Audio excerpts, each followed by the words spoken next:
Hello friends, मैं हूं सागर साई और स्वागत है आपका लर्न कैट यूट्यूब चैनल में। इस वीडियो में हम सीखने वाले हैं एरे टूल्स के बारे में, जहां पे मैं आपको बताऊंगा कि कैसे किसी भी एरे टूल्स को हम यूज़ करते हैं। मैं यहां पे कुछ एग्जांपल्स ड्राइंग्स बना के रखा जिससे आपको समझने में ईजी हो। तो चलिए इसको जानते हैं। किसी भी टूल्स को सिलेक्ट करने के लिए आपके पास दो ऑप्शंस रहेगा। एक है आप कमांड थ्रू सिलेक्ट कर सकते हैं, दूसरा आप डायरेक्टली टूल्स को सिलेक्ट कर सकते हैं। अगर आप कमांड थ्रू सिलेक्ट करना चाहते हैं तो देन आपको ARRA यहाँ पे आपको कुछ ऑप्शंस आएगा, जो आपका रिक्वायरमेंट है उसे आप सिलेक्ट कर सकते हो, या फिर आप डायरेक्टली टूल्स को यहाँ पे सिलेक्ट कर सकते हो। जैसे कि यहाँ पे मॉडिफाइड के अंदर में जो टूल्स दिख रहा है इसको आप सिलेक्ट कर सकते हो। फॉर एग्जांपल, जैसे कि आप एरे के सामने यहाँ छोटा सा एक ड्रॉप डाउन का ऑप्शन दे रहा है, जैसे क्लिक करोगे यहाँ पे कुछ ऑप्शंस आएगा, आप डायरेक्टली यहाँ पे इसको सिलेक्ट कर सकते हो। फॉर एग्जांपल, हम जानते हैं पहले रेक्टेंगल एरेस को। चलिए इसको सिलेक्ट करते हैं। एरे टूल्स को एक्सप्लेन करने के लिए यहाँ पे मैंने एक ड्राइंग बना के रखा है। जैसे कि इसका डिटेल्स हम जानते हैं, 12.5 mm इसका पिच है, 187.5 इसका ओवरऑल लेंथ है। चलिए इसको हम एग्जैक्टली कैसे बनाते हैं देखते हैं। तो इसके लिए मैं इस ड्राइंग को कॉपी करता हूँ और ये जो नंबर ऑफ एरेस है इसको मैं 1 काउंट में ला लेता हूँ। जैसे कि आप देख रहे हो, इसको हम एरेस में कन्वर्ट करते हैं जो हमारा रिक्वायरमेंट के हिसाब से। उसके लिए हम एरेस को सिलेक्ट करते हैं। देन आपको यहाँ पे सिलेक्ट ऑब्जेक्ट का ऑप्शंस आएगा, आपको ऑब्जेक्ट सिलेक्ट करना होगा, देन एंटर। जैसे आप एंटर क्लिक करोगे, यहाँ पे आपको मल्टीपल ऑप्शंस के साथ एरेस दिख रहा होगा।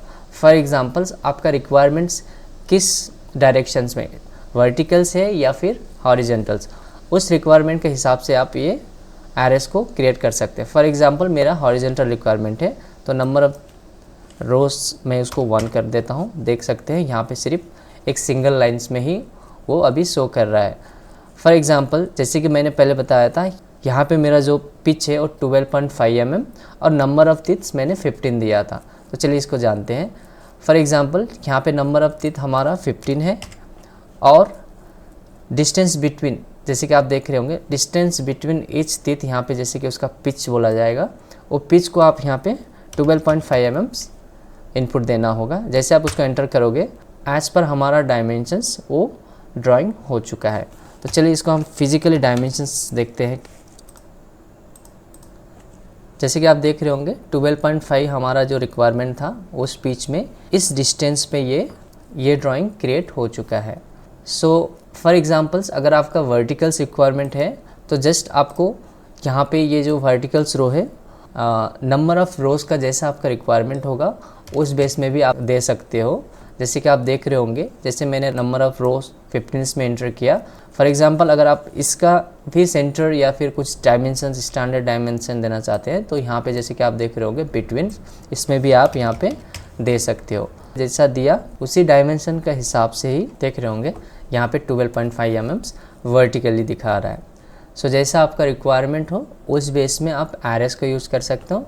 अब नेक्स्ट हम जानते हैं, जो नेक्स्ट ऑप्शन है पाथ एरे।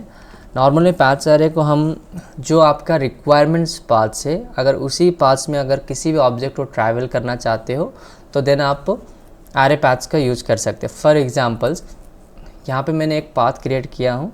चलिए इसको हम जानते हैं कि एग्जैक्टली एरे पाथ्स को कैसे यूज़ किया जाता है। फॉर एग्जांपल, मैंने यहाँ पे एक सर्किल बनाया है जिसका मैं overall 12.5 mm radius means 25 dia का सर्किल बनाता हूँ।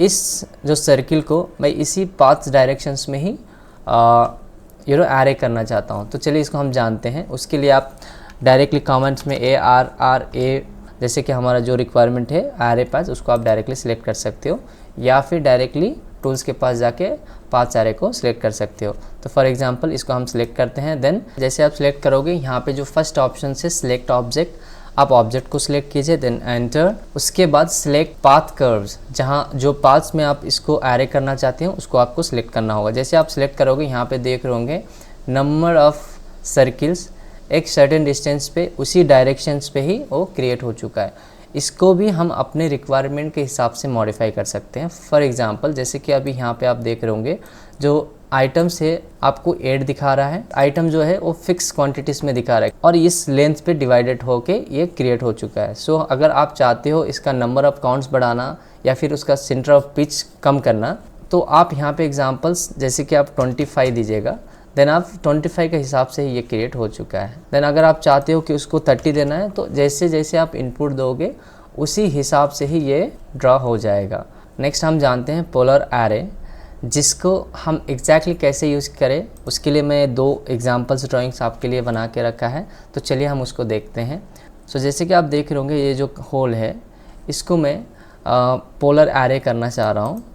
चलिए उसको एग्जैक्टली कैसे करें। फॉर एग्जांपल्स आपको ये ऑब्जेक्ट को पोलर एरे करना है तो आप इस ऑब्जेक्ट को सिलेक्ट करके डायरेक्टली पोलर एरे को सिलेक्ट कर सकते हो, या फिर आप पहले पोलर एरे को सिलेक्ट करके ऑब्जेक्ट को भी सिलेक्ट कर सकते हो। सो जैसे आप इसको सिलेक्ट करोगे देन यहाँ पे आपको जो फर्स्ट पॉइंट है specify center points of array. So आपको यहाँ पे सेंटर को स्पेसिफाई करने के लिए बोल रहा है, तो चलिए हम सेंटर को स्पेसिफाई करते हैं। जैसे आप सेंटर को स्पेसिफाई करोगे यहाँ पे आप देख रहे होंगे नंबर ऑफ जो होल्स है 6 में डिवाइड हो गया है, और इस जो हम लोग रेफरेंस पॉइंट दिया था जो सेंटर, उसी सेंटर के हिसाब से ये बन चुका है। फॉर एग्जांपल अगर आप चाहते हो कि इस होल को आप और इंक्रीज करना चाहते हो या नंबर ऑफ होल्स काउंट अगर आप बढ़ाना चाहते हो घटाना चाहते हो, देन आपको यहाँ पे ऑप्शन दिया है। For example item means number of holes कितना आप चाहते हो। फॉर एग्जाम्पल्स मैं यहाँ पे ओनली 4 चाहता हूँ, तो आप देख रहे होंगे ओनली ये 4 क्रिएट हो गया। अगर मैं 8 चाहता हूँ तो आप देख सकते हो यहाँ पे नंबर ऑफ होल्स 8 क्रिएट हो चुका है। और हम यहाँ पे अगर आप आगे देखोगे सो आइटम के नीचे जो आपको बिटवीन का ऑप्शन दे रहा है ये ऑटोमेटिक्स नंबर ऑफ ऑब्जेक्ट के हिसाब से ये डिवाइडेड होके आया है। सो ये फिक्स रहता है, जैसे नंबर ऑफ आइटम्स आप बढ़ाओगे या घटाओगे ये एंगल भी चेंज हो जाएगा। फॉर एग्जांपल इसका मतलब क्या है, चलिए हम देखते हैं इसमें। जैसे कि आप देख रहे होंगे यहाँ पे मैंने एक रेफरेंस लाइन लिया है जिससे हमको एंगल एग्जैक्टली मालूम चलेगा। जैसे कि आपका ये फर्स्ट जो ऑप्शन है उसको हम सिलेक्ट करते हैं, देन ये जो रेफरेंस लाइन है इसको हम सिलेक्ट करते हैं। जैसे कि आप देख रहे होंगे ये जो 45 है आपको, जैसे कि यहाँ पे आपको दिख रहा था बिटवीन्स में, ये 45 एंगल्स में ये number of totals holes create हो चुका है। जो थर्ड जो ऑप्शन दे रहा है वो 360 डिग्री में जैसे कि आपको बता रहा है, जो एक कंप्लीट सर्किल्स के हिसाब से ये यहाँ पे क्रिएट हुआ। अगर आप इसको चाहते हो 180 का हिसाब से, देन ये जो नंबर ऑफ होल्स जो इसको हमने एरे किया था 180 डिग्रीज का रेफरेंस में ही ये क्रिएट हुआ है, जैसे आप यहाँ पे देख सकते हो। तो आप यहाँ पे अपना एंगल के हिसाब से भी होल्स को क्रिएट कर सकते हो। सो राइट, जो नेक्स्ट आपको यहाँ पे रो दिख रहा है इसको भी आप अगर आप मल्टीपल चाहते हो विथ सर्टेन डिस्टेंस में, फॉर एग्जांपल मैं 3 लिए, आप जैसे 3 दोगे उसी एंगल में ही वो नंबर ऑफ जो होल्स है 3 में डिवाइड हो चुका है। फॉर एग्जांपल अगर आप डिस्टेंस बिटवीन ईच होल को भी आप डिसाइड कर सकते हो। फॉर एग्जांपल यहाँ पे मैं 30 दे रहा हूँ, जैसे आप दोगे 30 इनपुट दीजिएगा, जो distance between the each hole है वो 30 select. For example right, so distance between जो ईच होल है वो है 30। तो नेक्स्ट अगर हम और एक एग्जांपल देखें, फॉर एग्जांपल ये स्प्रॉकेट जो डुप्लेक्स एक्स स्प्रॉकेट है इसको हम पोलर एरे करते हैं। फॉर एग्जांपल उसके लिए हमको टूल्स को सिलेक्ट करना होगा, एरे टूल्स को सिलेक्ट किया, then select object, enter, specify centre, okay. Number of items जो यहाँ पे क्रिएट हुआ है वो 6 है, जो हमारा रिक्वायरमेंट 18 से। फॉर एग्जांपल हम 18, जैसे आप 18 एंटर करोगे हमारा जो रिक्वायरमेंट के हिसाब से यहाँ पर ये स्प्रॉकेट्स बन चुका है।